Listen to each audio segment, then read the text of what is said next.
Hi, good morning mga kabayan, good morning. Welcome po sa Balik Manggagawa Department. Mga kabayan, kung kukuha po tayo ng OEC, yan po. OEC. Ito po pinaprocess ang OEC nyo mula A hanggang M. Later. Isa-isa po kayong i-interviewin mga evaluator mga kabayan. Kailangan po kumpleto na po yung mga requirements nyo. Verified contract, verified visa. Kailangan nyo po pag pumunta dito may verified visa na kayo at kontrata. At huwag mong kalimutan ang passport nyo mga kabayan, dahil marami pong mga kababayan natin na nakalimutan yung passport nila pag pumunta sila dito sa DMW kukuha ng OEC. Ayan po, pagdating nyo dito, kung may appointment kayo, dito ang upuan nyo sa right side. Kung wala kayong appointment, walk-in lang, dito kayo sa left side. Ayan mga kabayan, ang operation po ng natin ng OEC Monday hanggang Friday lang. Kaya huwag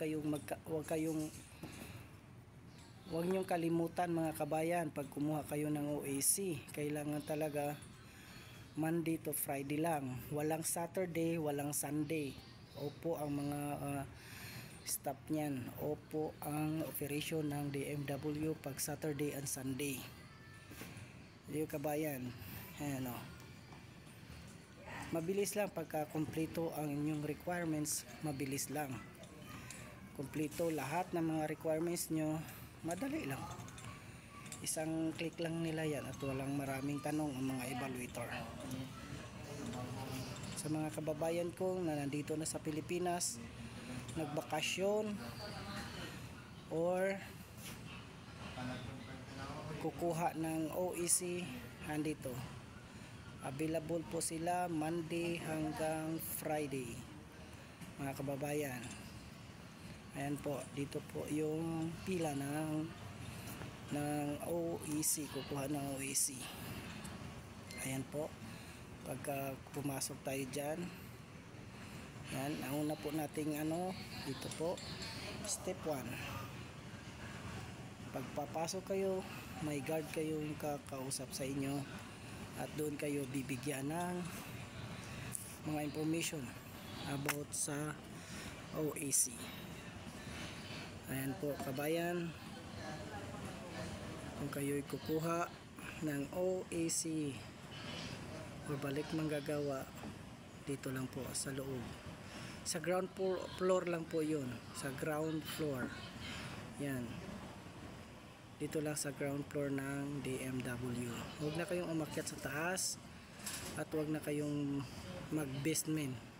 Wala po doon. Dito po lang sa ground floor. Ang katabi niyan is non-stop services.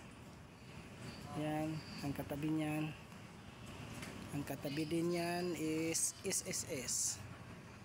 Yan ang SSS. Yan, Field Health. Yan, ang kasunod niyan. Yan mga kabayan. Yan.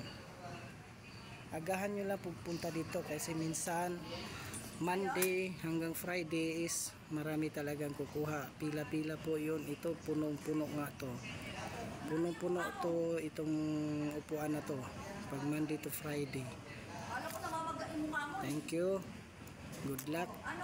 Ingat po kayo mga kabayan.